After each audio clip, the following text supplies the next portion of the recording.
I can't remember it. Yeah. I first got there. Now I'm going to talk. When I say we, I'm going to talk about me and my ex-wife. Okay. Okay. So if I say we and stuff, no, I was married to a native Austinite for 20 odd years, and that ended a couple of years ago. So, yeah, so Vice mentioned me. We first got there in 96, June of 96. We were there for a year and a half. Then the economic crisis occurred. The Koreans call it the IMF. They still call it the IMF crisis. Yeah. Yeah. When the won went from 900 to the dollar to 2,000 faster than the Russian, about the same pace as the ruble's going right now. Right, right. I was living in I lived in Thailand in 2001, and I had some friends whose parents got pretty much wiped out during that time. It was kind of across Asia, right? It wasn't just it was the whole thing. The baht crashed. It was the rupiah in Indonesia crashed.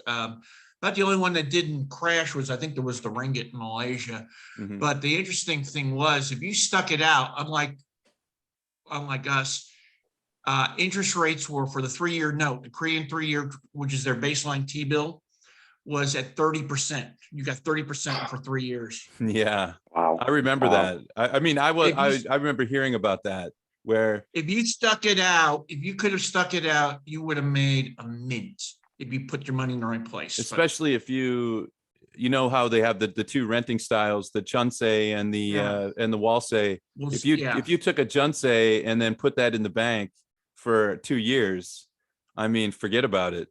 I mean, that's just free money. 30%, you were getting 30% a year, and now I think interest rates are probably 2%, maybe. I don't even know what the US. Oh no, it's terrible now. You got to go. Everything's gone into real estate now. Because the market, the bubble there. Then we went back in end of 90. We actually pulled the midnight run, which is really kind of funny. Can we go back to your first job? So what was the first school that you were teaching at, and where were you in Korea? We were at Gwangju National University in Gwangju. We were there a year. You know where Gwangju is? Kind of northwest, about 30 kilometers northwest of Daejeon. Oh, okay. Yeah. It's the old Baekje capital. Yeah. Okay. How did you find that job at the time? Okay, that's a good question. I got to backtrack to the story how we wound up there. I mean, my wife was finishing up her master's in English at a small university in West Texas, and there was a sign. Somebody posted a flyer on a bulletin board on campus. Teach English in Asia. Nice. Somebody at the teacher placement office had information, and they were we got that job through a recruiter. Was the guy's name Dave? No. I'm joking. Yeah. No, I got enough Dave Sperling. I know enough. I got enough Dave Sperling stories, and I got enough of the of expat Korea stories for you too, because I was involved with that site. Oh, really? Okay. Yeah. In fact, I'm still friends with a lot of people from there. So there was one recruiter that we were thinking about called Korea Services Group, and they sent us a contract for a Hagwon in Busan, I think it was, and we actually we faxed it to my father. He was at the time in Iowa, and he looked at it and goes, "Do not take this contract." And we also then called the American Embassy over there, and they said, "Do not come to Korea and work in a Hagwon." I mean, that was their. In fact, the guide to teaching, they had a guide. They actually would send you, if you asked them, they would send you an actual guide on. The embassy did? Yeah, the embassy did. Wow. Oh, wow. They were warning people not to work in Hagwons. Basically, the only job they said to take was university positions. Really? Okay. And this is 1996. Yeah. Okay. And this is like the height of the president at the time was the Kim Dae-jung, the sunshine policy? Kim Yong-san. Oh, I'm sorry. Okay. Kim Dae-jung comes in with the economic crisis. Okay. Because I know that he's No Moo-hung comes in with the tank incident. Yeah, I was here when that happened, right before and that then happened. Lee Myung-bak was the beef protests. Yep. Okay. God, I remember that. Yeah. And in that era too, you also had the English Spectrum incident in the mid-2000s, and you had Christopher Paul Neal. Yeah, yeah. So getting back to the story. Yeah. So we wound up in Gwangju, and we thought it was going to be teaching credit courses at a university. When we got there, we found out it was called the Foreign Language Education Center. It was actually basically it was a hagwon on a university campus. They just kind of Mm, separated it right out and created a Yep. hagwon right within the Yeah, university. and at that point too, you were teaching kids. We did not expect to be teaching kids. yeah, you take a university job, of course. It's not what you're Yeah. anticipating. And then the first day we were there, the first God, we'd flown in. We were, oh, you got to remember, we were, you just I'm trying to figure out how to talk about that for those first few days. You know, I'm bamboozled. We get in like at 9 o'clock at night. We, it's dark. We have no idea where we're going. The car we're in breaks down on the expressway going from Kimpo to Gwangju. And they don't really have a solid spare a flat to fix it. And we're kind of limping on until we get to a service area that's open. We finally get to the apartment at 2 a.m. Yeah. Well, what was oh, I'm sorry to interrupt you. Go ahead. So were other people like when you found that flyer, were other people doing this? I mean, did you know anyone who went to Korea? A couple of people were. There was a guy. The interesting story was there was a guy who was getting his master's in education. My wife was getting her master's in English. So, I mean, and so he's working in the placement office. And so we start talking with him, and he tell about this group. There was somebody out in Alpine, Texas, which is doing it. Then I started playing around on the internet and started finding out Days was kind of there. Days was just starting up. Mm-hmm. Okay, nice. And then we found out something that somebody posted, I think it was on Dave's, or I forget the website, might have been that Tokyo John, blacklist. It's still there. It's Sea Monkey's the guy's name. It was at Arizona State at the time. Said, do not work for Korea Services Group. Stay away from these people. And we were like telling him, get away from them. They're horrible. I mean, we were showing him all the stuff. He says, oh, I'll be fine. I took the contract and I'm going to go there. He lasted 3 weeks. 3 weeks. Okay. Yeah. Well, when you don't get paid, and Yeah. Well, it was, I mean, the Korea Services Group, this was also interesting at the time. They wanted you to give them $300 a person as a guarantee fee. Oh boy. Yeah. Whenever you're paying to work, that's that sounds. Yeah. Things are upside down. Yeah. So 2 of us, and then you would get your plane ticket you had to buy, and you got reimbursed when you got there. And we're just like, first of all, we're like going, we don't have that kind of money. Remember, she's a student. I'm in a small town.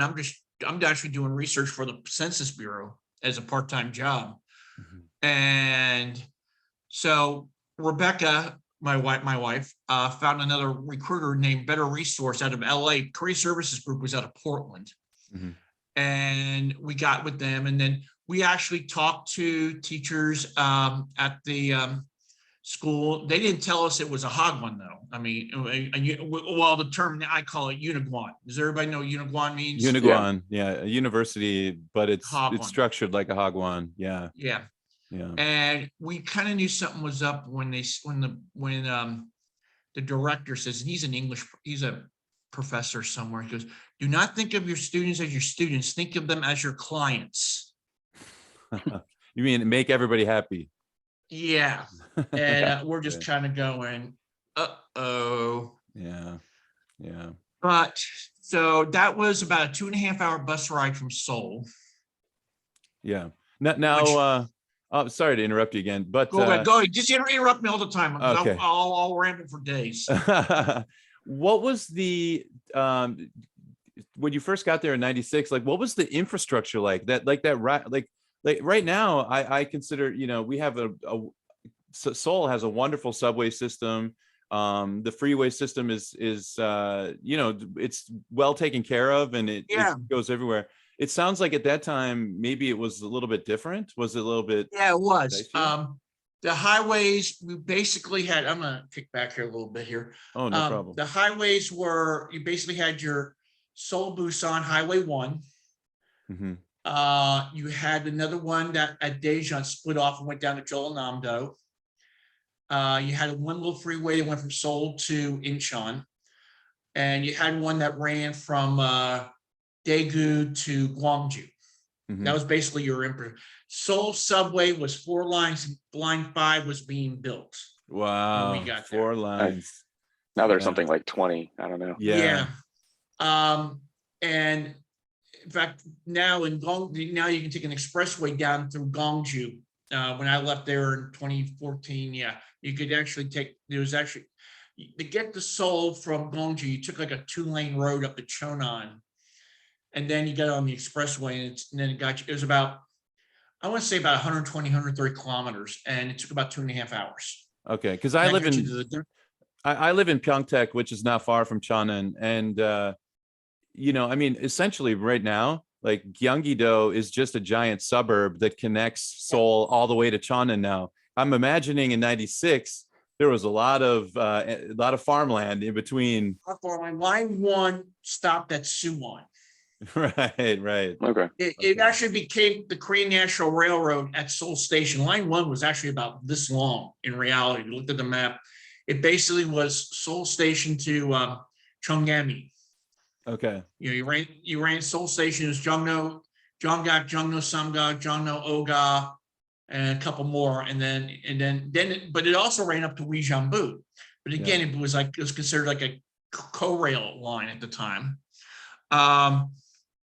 So we would come up, we would be finished. We also at that job, we also had to do split shifts, which were brutal. Oh yeah, tell us about the job now. So you're at the university. Okay, yeah, I'll tell you about the job. Uniguan. I'll tell you about the quality of life.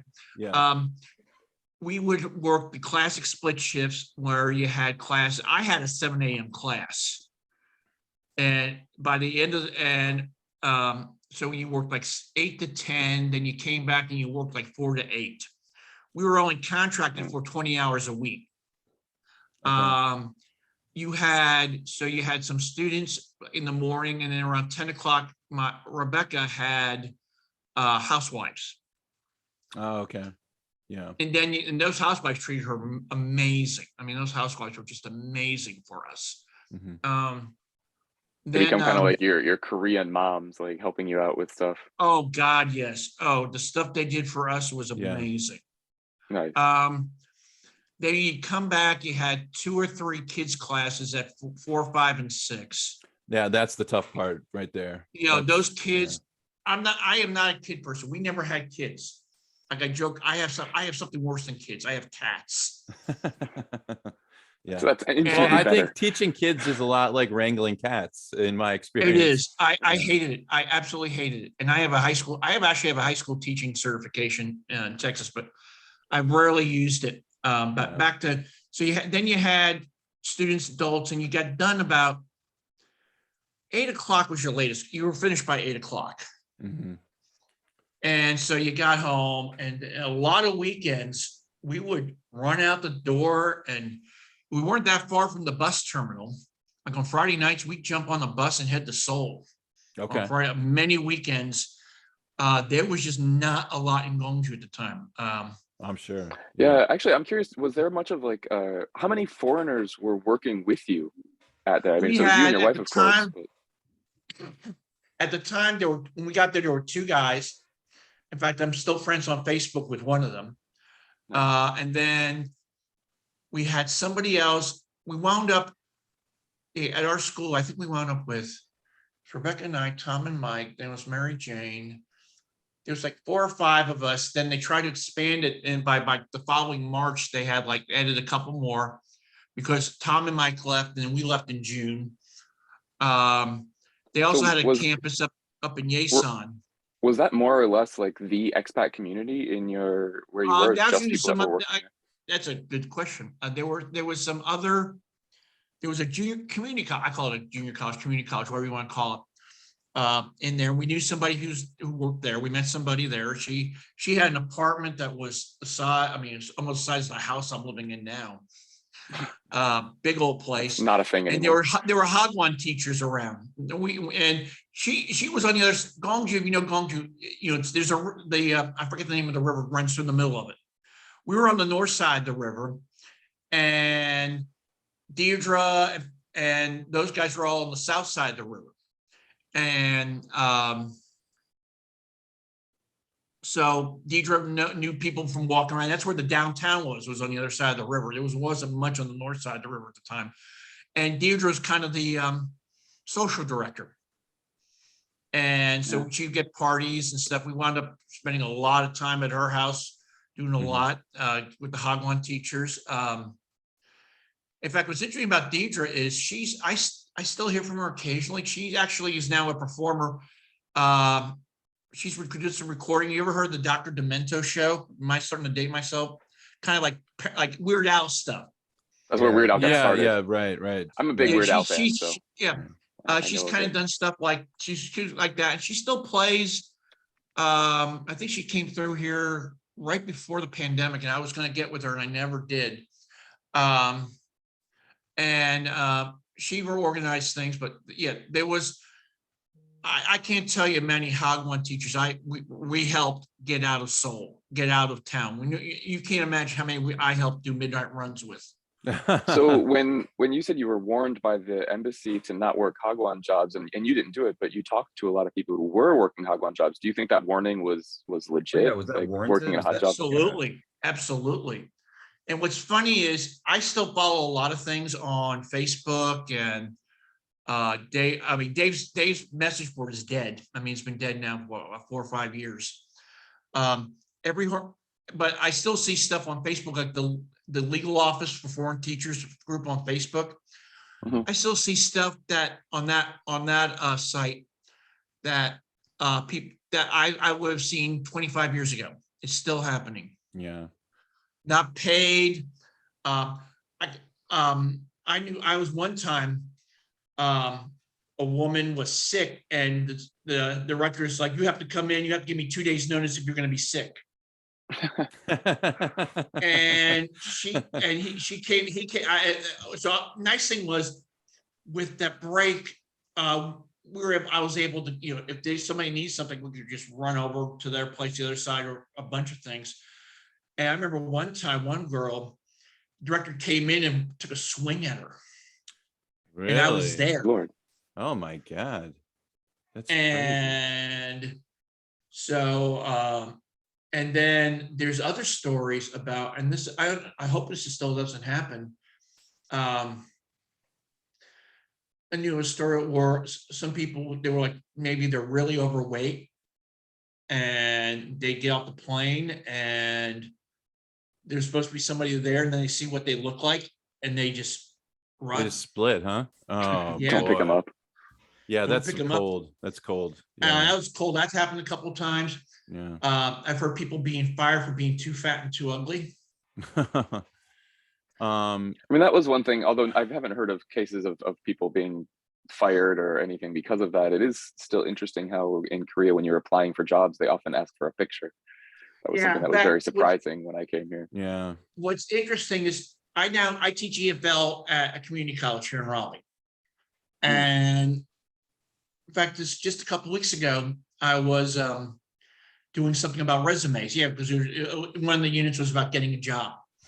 Even though I'm in like an academic program. The students I teach now, they're wanting to go on to get in like freshman English, and then get on and maybe pursue a bachelor's degree. And we talked about that. And apparently, pictures on a resume is not that uncommon at talking to my students. Oh no, in Korea you have to put a picture in your resume. I know in Korea you have to, but I have students from Morocco, Turkey, Africa, Middle East. Because I have Vietnamese. I've had Vietnamese students. I have Brazilian students, and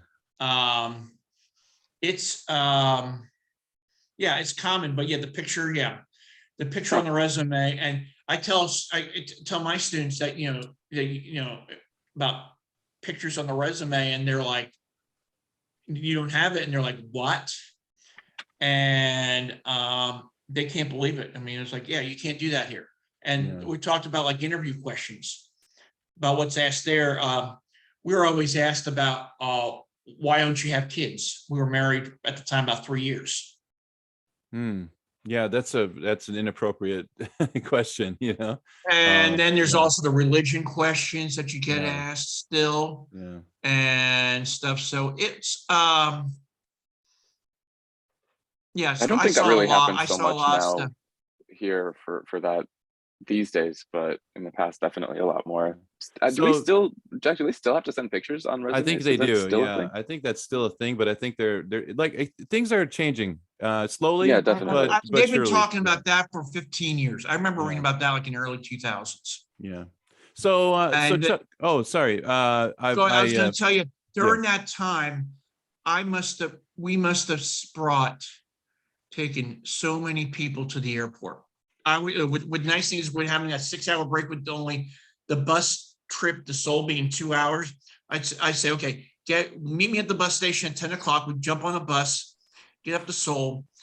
I take them to the USO at Oh, Camp okay. Kim, right by Namyang Station. I'm not sure if the USO is still there with everything gone.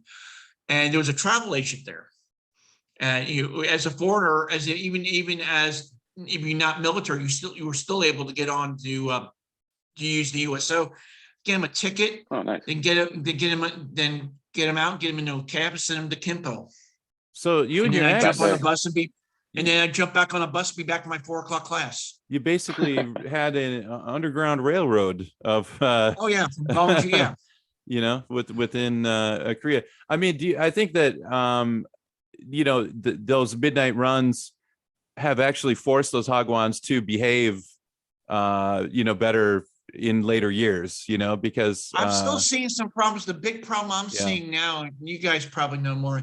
I see this because since I still follow, is going with the independent contractor scam.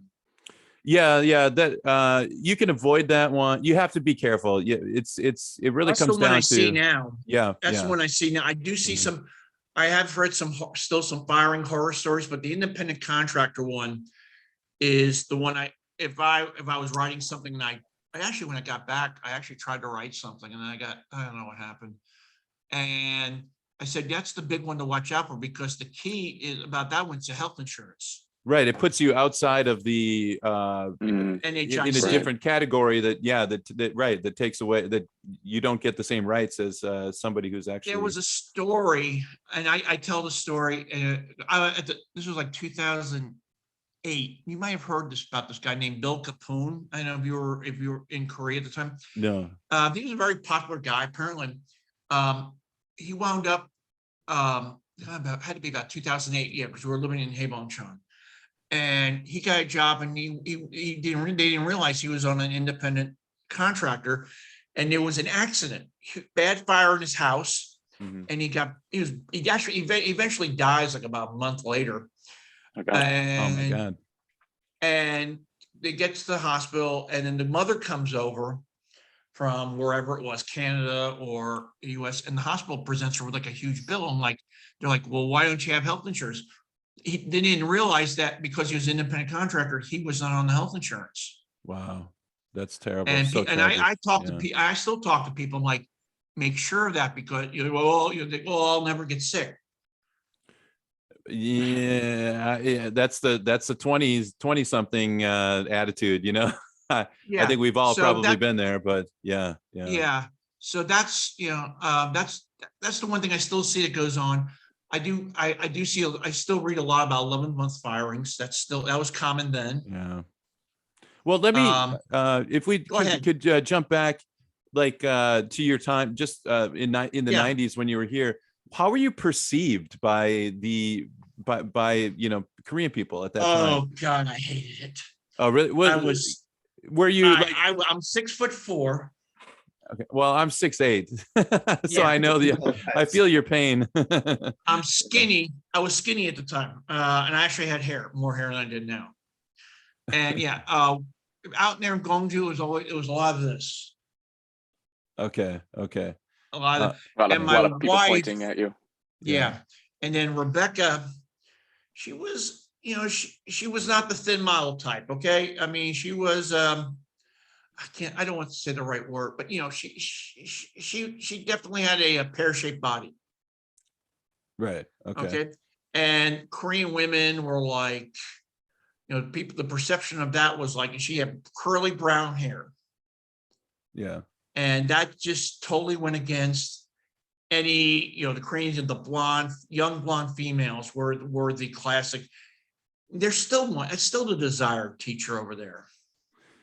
Yeah. I mean, I know what you mean. Like, well, I'm just trying to think of like an example from my wife went to Yoido Full Gospel Church when she was a child, and she still remembers seeing a missionary family with a young boy with blonde hair, and that was kind of just so unique for her. It was just kind of something that she still remembers to this day, seeing this young kid. She was kind of just enamored with this blonde haired. Yeah, that was still the enamored.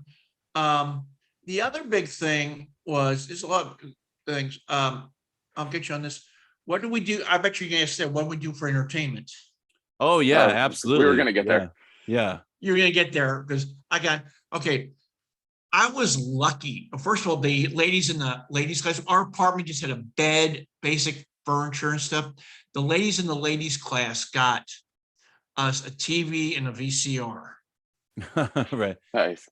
Did you have? They also got us a washing machine because we used to take our wash down the hill to a laundry place. It was actually a photo studio and the laundromat. Yeah. Laundry place. You eat a couple days later, but what we did for entertainment was because there in Gwangju, you were not in range of AFKN. That's what it was known at the time, American Forces Radio. If you're lucky, Right. you get AFN pumped into your one room apartment or your 2-bedroom, and you can watch the American television shows. What there was, in fact, when I was in there that probably ended in 2008. Mhm. But out there, you couldn't. We couldn't even get AFN radio. Oh, you couldn't even get radio. Okay. Yeah. We actually had a shortwave radio. We were listening to Voice of America and BBC all the time when we were. Mhm. But so we got that. The nice thing was, Korean video movies, like Independence Day was the one I remember from '96. It was all in English. You just had Korean subtitles, so it was great. I mean, you go in and find anything. But what we did was, I have my father, who's still with us. In fact, when I get done with you, I have to call him. We would tell him, "Okay, Dad, tape these shows for us, all right? Like West Wing and Law and Order or Drew Carey shows, stuff like that." And he would do about 6 hours worth of shows, put them on the cassette, and it was Global Mail International, Priority Mail International. So like $5 at the time, he could send over like a 2-pound package. So we put videos in, and he would send them over to us. And that's what we did. You had your own original Netflix. It was our own Netflix. Yeah, that's right. You invented Netflix. Yeah, your dad did. Yeah, my dad did. Oh yeah, and we send them back and we tell them, stuff. So that's how we did TV shows. I mean, we're watching stuff. We would go to Seoul to watch AFN. Wow. Just get a hotel. Like how much was a hotel in Seoul back then? Like how cheap were things? That's what I'm curious about. Yeah. The subway in Seoul was like 300 won. Nice. 300 won. Yeah. Base fare for a cab was maybe 500 won, if I gotta go back and remember. Oh my gosh. So are you just walking around with like a lot of change in your pocket all the time? Yes, you had change. You had bus tokens. Okay. Yeah. Hotels. Do you know Jonggak Station? You know where oh yeah, Station? sure. Jonggak Station. Yeah, sure. Okay. There used to be, if you're going toward Gwanghwamun, there was an alleyway. There was actually a bookstore called English Plus. But you went up that alleyway, there was a kind of a second-class hotel called the Seoul Tourist Hotel. Yeah. And in the little alley next to it, there was a couple of Yogwons. One was called the Dongyil. We kind of stumbled upon them. And I think we were paying 12,000 won a night for a room there. I mean, it was about the size of my dining room here. But for our listeners, a yogwan is you sleep on a yo. A yo is just like a mattress, like kind of a fold-out mattress, right? Yeah, and this was a regular bed though. This was but they call themselves a yogwan or Yogwan. a Jongyil one. and you had your own bathroom and stuff. And these Adjumas ran, and I just was like walking around. I said, how much? I said, how much? And they're like 12,001 a night. And so instead of paying 80,000 across the alley at the Seoul Hotel, Yeah. we paid 12,000. And then you had a little TV, just cooked up the cable, so we sit there and watch AFN. In that area, there was a TGI Fridays. Eventually, it opened up in that area. If you kind of go behind, kind of where Pagoda's headquarters is. I don't know if it's still there on Jungno. Back in that area, it was I think it is still there, actually. Yeah. Yeah, the Fridays right by my house is closed last week. And then in like the Young Plum bookstore, there was a Hardee's. There was, if you went down, there was a Wendy's down at the intersection where there used to be. It's now, it was when I left, there was a makeup shop. It was a Wendy's and it was Sbarro and all this. So Seoul had all the great, stuff. Yeah. So when you were coming to Seoul, was it often like a food trip then? I'm guessing you're not getting much foreign stuff. Book. It was especially in the football season. I am a huge football fan. Oh, so you'd go to a bar in the daytime and you could watch the games, What right? I would do is I'd be up at 2 a.m. watching football on AFN. Yeah. I had the volume turned down. Rebecca's sleeping. I'm sitting there watching. I remember watching Ohio State play Notre. I'm a big Ohio State fan. I'm watching Ohio State play Notre Dame, and then so we did that, and then and then in fact one time for the Super Bowl, I said I gotta go up to the embassy and do something about my taxes, so I'm not gonna be able to teach that morning. I came up and I think I went up at Nashville, Nashville bar. I'm not I sure think that's these closed are down still now. there. Yeah. In 2010. Nashville was here for a while. Okay. That was there for 30 years. He was there for 30 years, and I cried when he closed it. Yeah. I cried.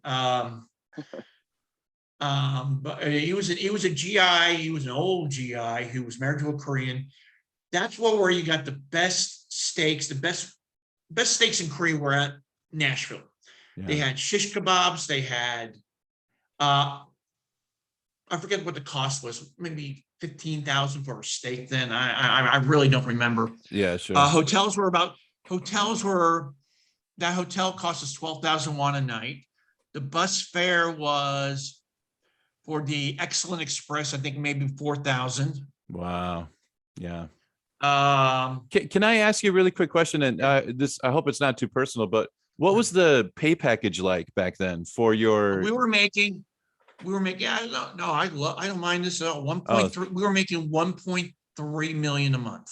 Okay, but that took you a lot further than like, well, let's say 2 million. That was 800 to the dollar. That was 800 to the dollar. 800 to the dollar. Wow. So let me pull up my little. That's why I have my calculator here, and I'll tell you how much it was in US. I want to say 820 was about. That was almost $1,600 a month. Okay. Yeah. And most people at the Hogwarts are making about one. Wow, 1 million. So just a few years later. Sorry, Ryan, go ahead. Yeah, I'm just thinking about the relative numbers. So let's just say like 1.5 mil a month on maybe average. You're saying average was about $1 million a month? Hogwarts were making them. You were making one, no more than 1, 2. You were working Hogwarts for 30 hours a week. Yeah, so it's basically, I mean, what do people in Hogwarts make now? Is it about double? 2.1. 2.1. It's the salaries in Korea. It's amazing what I still track this stuff. I haven't lived in Korea in almost 8 years, but I still track it because I still have many friends there. Yeah.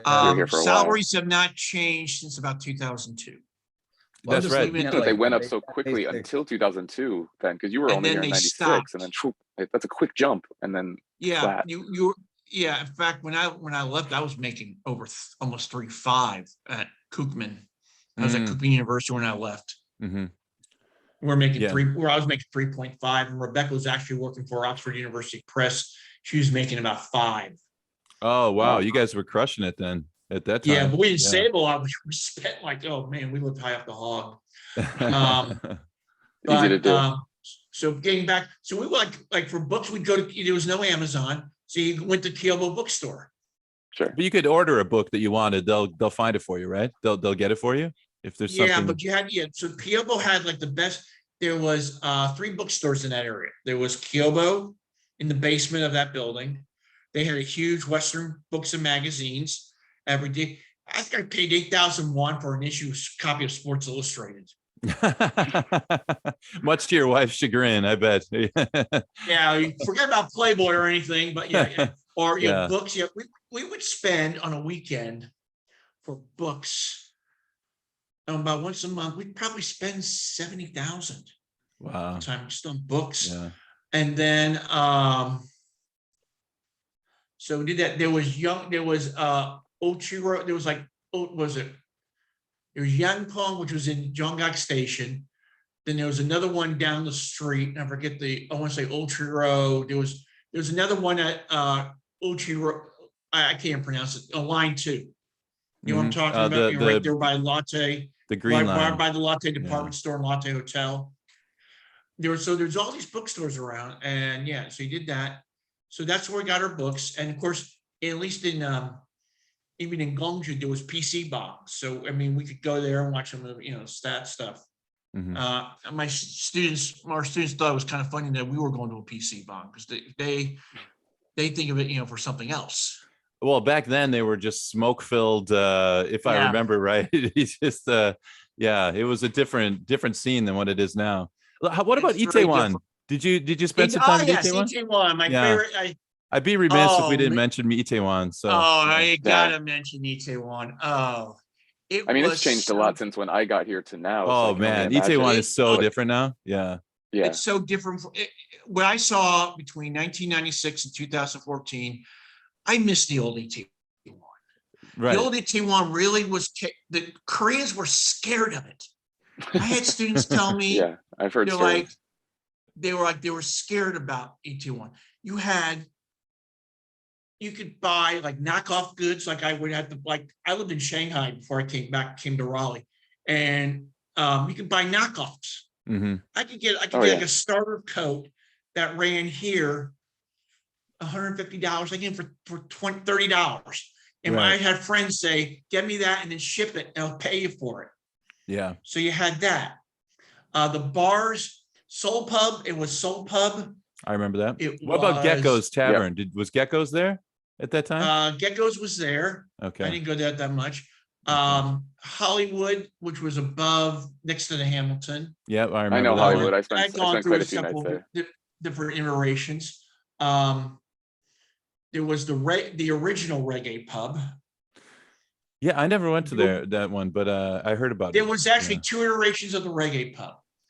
There was the first one, which was in the when I was there. In fact, that's where we rang in the Millennium at the reggae pub.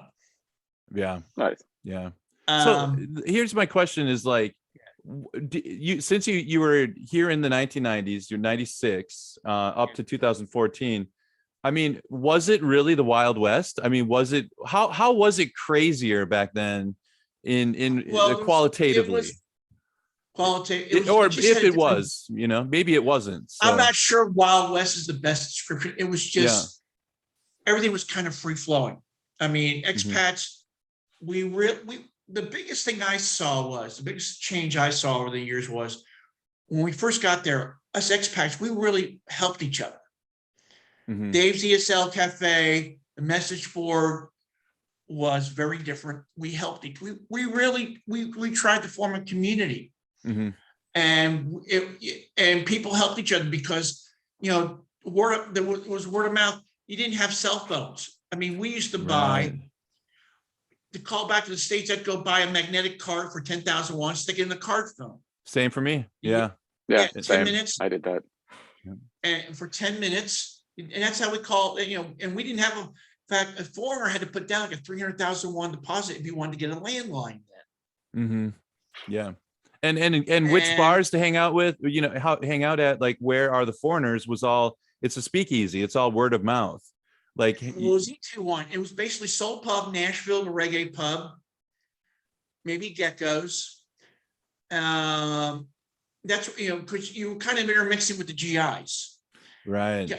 The GIs, because of Youngstown right there, the GIs, you kind of intermix with the GIs, but you know, you could always tell the English teachers from the GIs because You have they hair. had the hair.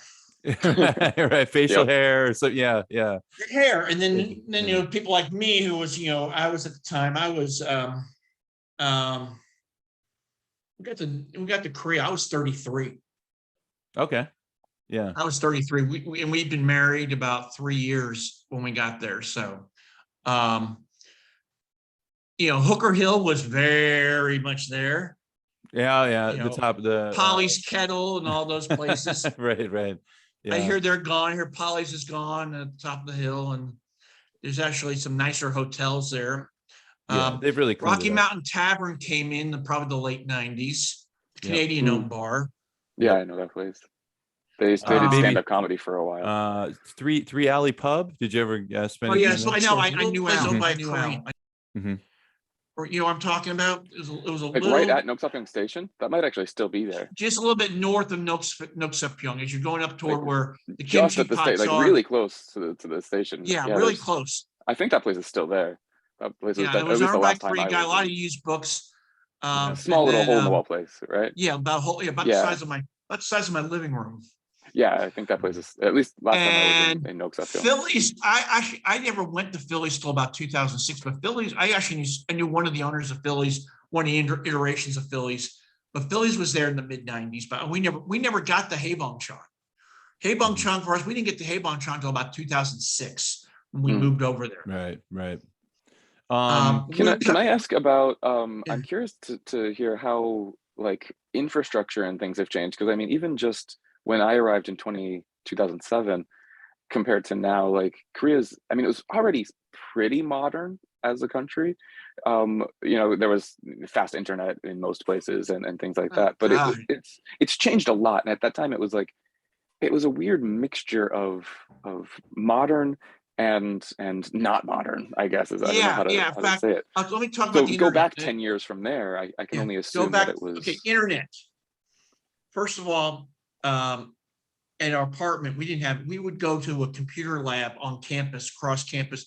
That was basically only open 8 until 5, Monday through Friday, and maybe Saturday mornings. You gotta remember that time too. If you were a businessman, you worked on Saturday mornings. That's right. You Sure. worked. Kids you went to worked- you school worked- too, right? I'm imagine. I Yeah, the think, kids went yeah, to school on Saturdays. Yeah. So that was our internet. But then what we would do is we go to Seoul, we come to Seoul, and right in that alley, that you know that alley that runs parallel to Jungno, there was a little alley. It was called Pigok or something like that. Pimongil. Okay, Offhand, I'm I'm not. I don't know if I'm familiar, but I probably have been there. It basically runs parallel. What the history of that little alley was, if a noble went down Jongat and you were a commoner, you had to stop and bow and prone yourself to it. And so to get around that, you went down this alley. It was called Commoner's Alley. And it was a traditional Korean restaurants. There was just a little bit of everything, but in that alley was a place called the Net Cafe. And that was really the first internet cafe in Korea. And you would get there and you would have to sign up to get a computer. Sometimes you waited 2-3 hours to get a computer. And there was no, at that time, they used a text-based server called Pine. If you remember the internet, this is really the primitive ages. You use a text-based, you use Unix, and the email was called Pine, was the program. And it was all command prompts. And that was your internet back Right. then. Yeah. We did not, when we went to Daejeon in 97, we were teaching at Wusung University. We got a landline and we brought a laptop back with us and we plugged in and we were using dial-up then. Yeah. To Yeah. finally did, but the first year it was go to Seoul. And then when we came back, when the won collapsed, we came back for a year. And in 99, we went back and stayed for 2 years. Then they were starting to see the PC bongs. Yep. Okay. Yeah. The And the faster PC internet. bongs, I don't know, are they still there? Just the PC Oh, bong, yeah. they were kind It's Oh, more Yeah, of PC a, bungs now are a whole it's new thing though. mostly They're super for clean. They're gaming. just gaming. It's Yeah, they're very much they're game all gaming. oriented. Yeah. Yeah, they were gaming. Oh, the other thing, I'll They're go quite back, then nice. go back to something else Actually, that was now. kind of interesting. But yeah, the PC bongs, you were able to get on the internet for 1,001 an hour. I mean, it was dirt cheap. Yeah. It's actually not And much more then- expensive now than Yeah, that, surprisingly. but Korea's high, when we were there for 2 years and we went back and came back here in 2001, 2002, we came back. And by that time, everybody had high speed. It was just amazing how quick. Yeah. Mm. And here in the States, you couldn't get high. I finally got high speed probably when we moved back in 2014. I mean, at the time, we were gone 12 years on that third tour. Yeah. So yeah, the internet, the PC bongs. If you want something fast, sometimes we need something printed. We didn't have anything at our office or anything. We go to the PC bong and print something up. And so yeah, the infrastructure. Yeah, but Korea, I gotta give Korea a lot of credit. Just between 96 and 2002. Yeah. Especially what happened with the economic crisis. They put so much money into infrastructure. Mm-hmm. I wish people here would have learned that. Oh, you know, God. here, Yeah. I feel because that same that's way. when the high-speed internet came in. Mhm. That's when they started building out the subway lines. Finally, I remember we actually took the subway. They finally got line 5 finished, and we took the subway from Gwanghwamun to Kimpo. You can take the subway. Mhm. But the other thing is, yeah. So you got that. The other interesting thing was the ATMs closed at 10 o'clock. Oh, I remember that. I got stuck once, just kind of standing overnight without any cash because I didn't take it out in time. Yeah, Yeah, that could happen. One time we came back from Thailand and we were taking, we got in and we're on the subway. We're going, and we had like 10,000 won between us, and we were like, we got to find an ATM. And that time you had to go to your bank's ATM. Right. Universal. And our bank was Nonghyup, I call it the Bunny Bank, the agricultural co-op. And there was one right where we usually stay. Well, I'm running there before, and I got there like at 9:57 so we get some cash, or else we would have been, I don't know, probably the place we were staying at, they probably would have been fine till the next morning because the Ajumas knew us. Yeah. So you had that. Then the other thing that was interesting, the tabongs, the tea shops. Oh yeah. I've never. Those are gone now, right? Yeah, those are pretty much gone. And I would sit find them there in the sometimes countryside. and do that. We sit there sometimes. It was a lot of social stuff.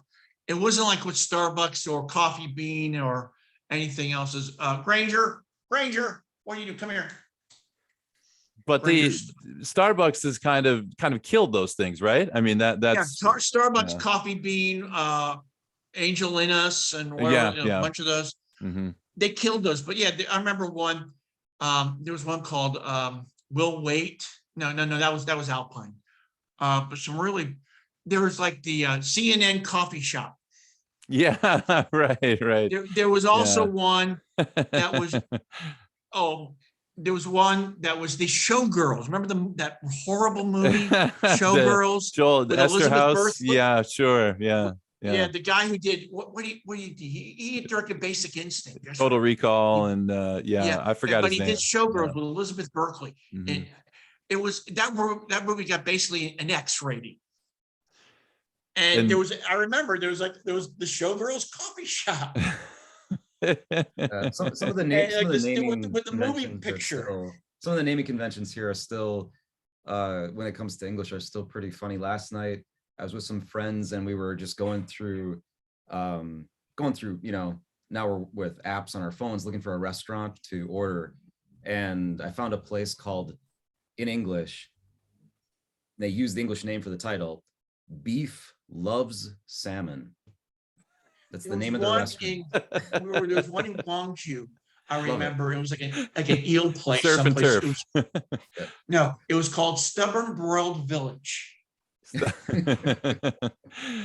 the That's other funny. thing that we would laugh hysterically at, and I'm sure that's still there, is this was there, like a pork restaurant. And there's a happy pig on it. Yeah, Oh yeah. yeah. Yeah. And Yeah. we would They think it's love so being funny. eaten. Yeah. And so that was interesting.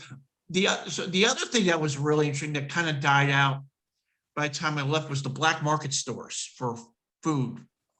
Yeah, no, it's not really necessary anymore. You can find most of No. that stuff, yeah, in the big Costco, Yeah, oh yeah, E-traders. Costco. Oh God, I Yeah. remember. But for a long time, if you know, this was one of the legendary things of E21. You came out of the Hamilton Hotel, that street, right? Mhm. Mm-hmm. Like the T-bones in E21. I think you went 200 steps. I forget the exact number. And there was we called it the red door, but it was a red door frame, unmarked, old lady, and that was where they got all the stuff off base, the black market store. Yeah, right. They buy it at the PX. Yeah. As late Yeah, as they buy as the late as- smuggled off the PX. yeah, as late as 2010, there was still a place. I don't want to out them because I think they're kind of gypsy. They kind of move around. I lived in Gyeonggi-dan and it wasn't there. I'm not going to say where it was, but it was like this little hole in the wall. You'd go in there. There's no tax labels on any of these imports at all. No. Yeah. Yeah. Yeah, you know exactly what's going on. It's all this product that And you it's like Yeah. it's like jelly You got beans and Yeah. something that you've never, Deodorant. yeah. illegal Deodorant. Yeah, yeah. Legal Taco, razor. Right. taco seasoning, Yeah, illegal Um, taco seasoning. bacon, real Legal. bacon. Yeah. You know, we did what we actually did a Christmas dinner from stuff we got at the Red Door. I bet We got it a was ham and fantastic. we- Yeah. we actually had all our years, not our first year in Korea, but not our first time, but most of the time we bought a countertop oven. So we could Oh, yeah, bake nice. stuff and stuff. Yeah, stuff you like could that. throw So a we stick of actually had- chicken in there and stuff like that. Yeah, Yeah. stick of chicken. Yeah. We would cook chicken breast, pork chops, baked, stuff. Yeah. And we did that all the time. Yeah. But that was, the black, or what I'd also do is like, if it was like dry goods or something, I tell dad, stick in some taco seasoning in the, with the Yeah. video cassettes. That's the thing I kind of miss about the old days for me, like the 2002, is those like finding those little creature comfort things, that Oh you're yeah, just that like, was so, and now I don't feel that at all because everything is just so globalized and, you can find everything now, Yeah, but wait. yeah, I've that was so got one. sneaky. I've got one like the taco seasoning. I was in Busan in 2007. One of my friends, he moved to Seoul, and we both like cooking. And again, it's the taco thing, man. Like I feel your pain. Like getting taco seasoning sent to you in the mail makes I lived in sense. Texas. I lived in Texas. Yeah. You know how much I killed Yeah. killed for good Mexican. For real, yeah, it's a nightmare, Yeah. right? There's still no good Mexican in Korea, from what I'm told. Yeah, so Oh, there's some good friend, stuff now. He For was in sure. Seoul. He was in like, I guess, Itaewon. I think on Hooker Hill, there was international grocery stores. They had cilantro. There used to be a lot of Arab-run grocery stores. A lot of Arabs. Yeah. The yeah, Arabs, sure. Yeah. there. The Arabs and the Nigerians. Yep. Yeah, and Yeah. he mailed me in Busan cilantro from Seoul because I could not find it in Busan. So I got this slimy cilantro in the mail and I used it. I'm not a Sour cream was a big deal. Yep. Yeah. Also, Cheese, like any things cheese, Yeah. Yeah, Back in those cheese. days. Yeah. Yeah.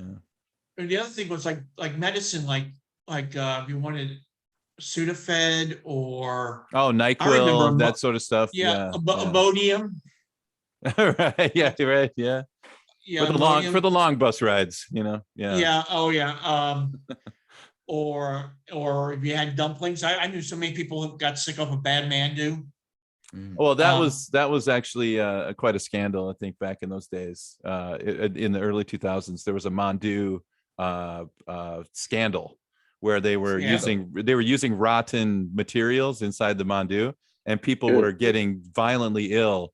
And it actually, Rebecca got violently ill once. This is that, but that's the next thing, healthcare.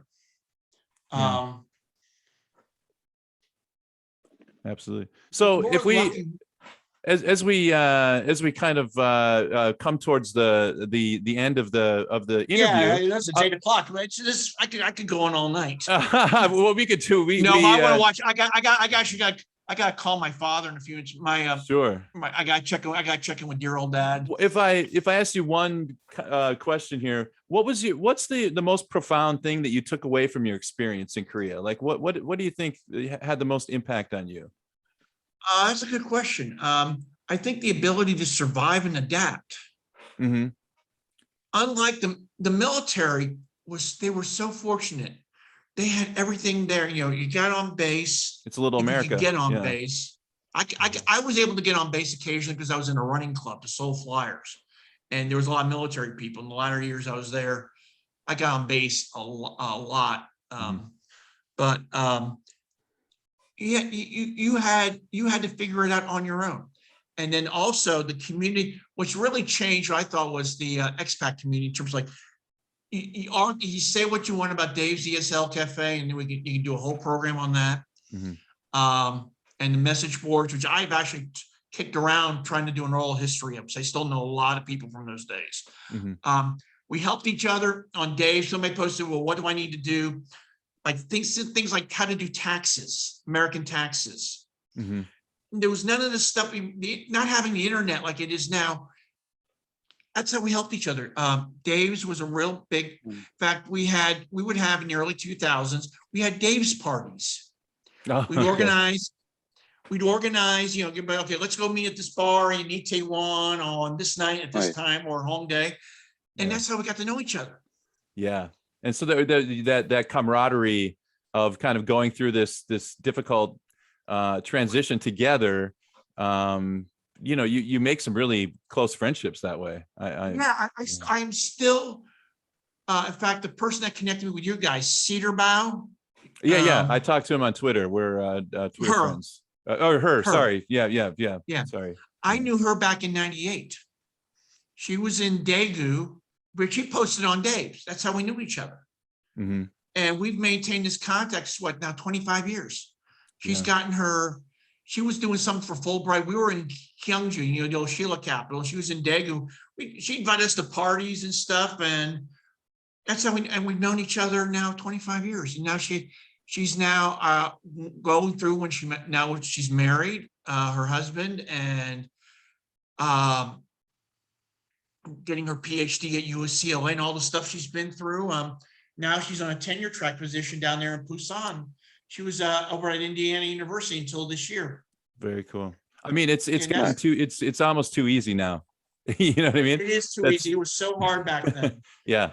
In fact, I think what I take out of it is that what I went through in the years coming back from Korea, and so some personal things. I got divorced. I went to China and taught for a year and a half, which was hell. I would take a hot one in Korea over. I was at like a foreign high school that was teaching American curriculum in Shanghai over what I was dealing with there. It made you stronger. Yeah. You survived. You went off on exotic trips. We would go down to Thailand for vacation. Yeah. And it wasn't, you know, at that time, Thailand, you got down there, we went down to Samui, you go into Dong Yang, and then you try to get down to Bangkok Station, you take the overnight train, bus and ferry to get over to Samui. Yeah. And you had nobody, there was no Google Translate. I know. You had a book, you had a dictionary. Yeah. You pointed like at the pharmacy and said, I have this, and you pointed that. And you got lost and you didn't die. You survived. You got lost. You know? I'll tell you, I got a great story. And this tells you about how about surviving. We were in Daejeon one day from Gwangju. We gone over for the day. We're like eating somewhere. Daejeon actually was like Daejeon. Daejeon's a nice city. Yeah. With the high tech, it kind of reminds me of Austin. A lot of universities. I lived in Austin many years. But we're going back and we're at the east bus terminal. And it says, the sign said above it, Gwangju. We knew what Gwangju. So we got on the bus and it pulls out, and then we start going south on that expressway. And, you know, like, where are we going? And we try to talk to in the bus driver, but you know, on the buses, you were talking, everybody's like, shh, shh, Yeah. and we wound up in Jungup. And how far is that from where you wanted to be? That was about an hour and a half from Okay. Dijon. So we Wow. had to turn around. We got the last bus back. We had about, we may have had 10,000 won between the two of us, 15,000. To get back, you had to get the bus back, then get the bus back to Gongju. I think we got back at 11 o'clock at night. With about we had- 300 won in your pocket? Yeah, Yeah. but we did it. You did it though. And it's a great story, you know? It's a great story to tell. It's a great story to tell. You know, too bad I don't have kids. I won't have grandkids. The cats don't care. I have one of my colleagues here at Wake Tech. He was actually a manager for Pagoda, hiring manager. And he left in 96. We had actually a little bit of overlap. He was living, was it just north of Heibangshan, and wherever that, I forget the name of that area, but he lived there because he was like a manager at Pagoda, and then he came back.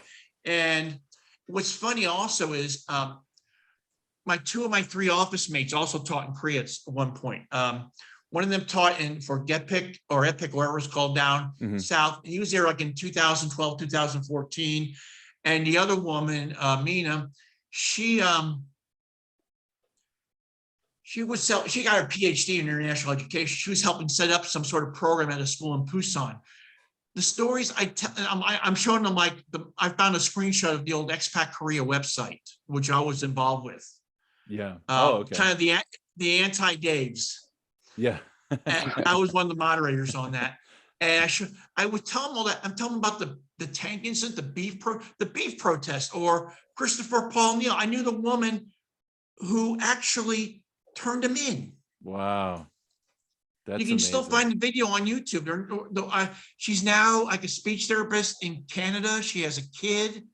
I've seen her a couple times on, we have a former posters of Expat Korea group on Facebook, bopping around. But yeah, to survive those things and to come out of it, it's like, now I'm like, I did that. I can survive anything here. Yeah. Yeah. Everything's cake after that, It's, and the other thing is also think about that people have there, and still a problem, mental health issues. Mm-hmm. Nobody knew what depression was. Nobody knew what anxiety was there. I mean, and if you wound up at the international clinic that was on the main street in Itaewon, you could get some meds, but nobody else. You could not go to, like, Su Chung-young had an international clinic, Severance Hospital, Dr. Linton was there, but there were also, your health insurance only covered the province you lived in.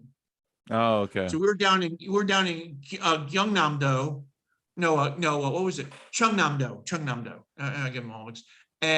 But our insurance wouldn't work in Seoul. Yeah. Yeah. So A lot of things have changed. Well, Chuck, we really you've painted such an interesting picture for us of what it was like I've in the enjoyed 90s. This has been fun. If you we start could talking talk about for the days. odds, what?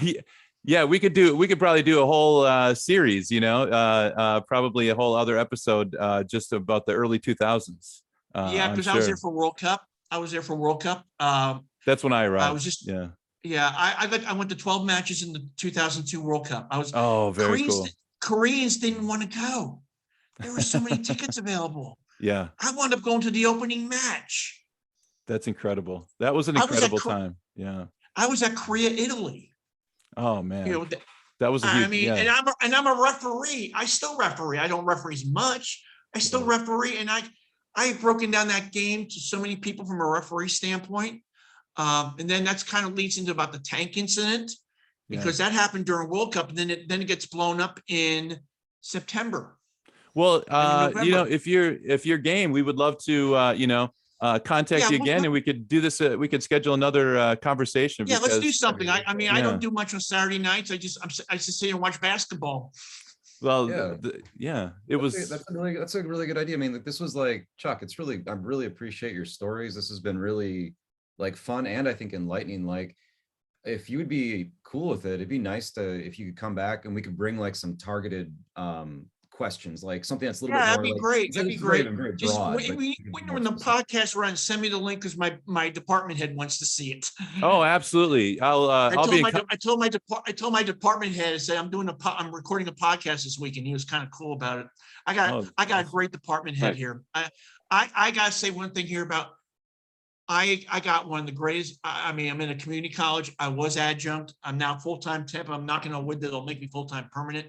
I got a really good situation here, and I have Korean students, I have Chinese students, and it's fun here. I mean, I don't think I'd ever want to go. I do miss the 5 months vacation. Yeah.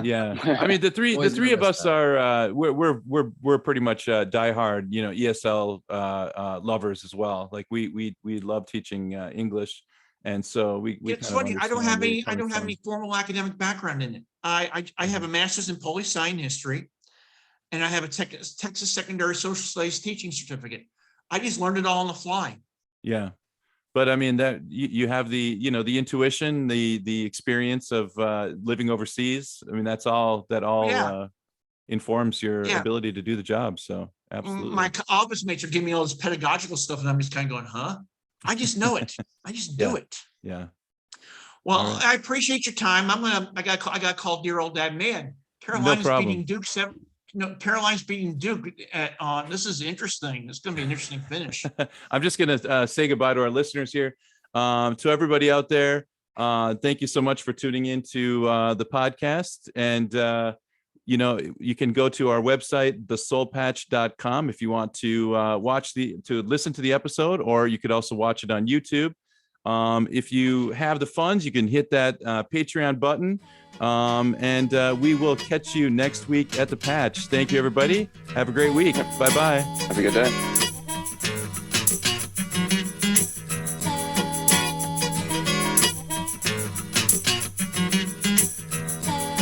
I like to pay a couple respects to the people that made me what I am today. Nothing gear. It's all my love. It's all my love. The quiet man. It's all my love. It's all my love. Dopamine. Jim. It's all my love. It's all my love. It's all my love. It's all The brain. It's all my love. It's all my love. Hey, Bobby. Let the bass go.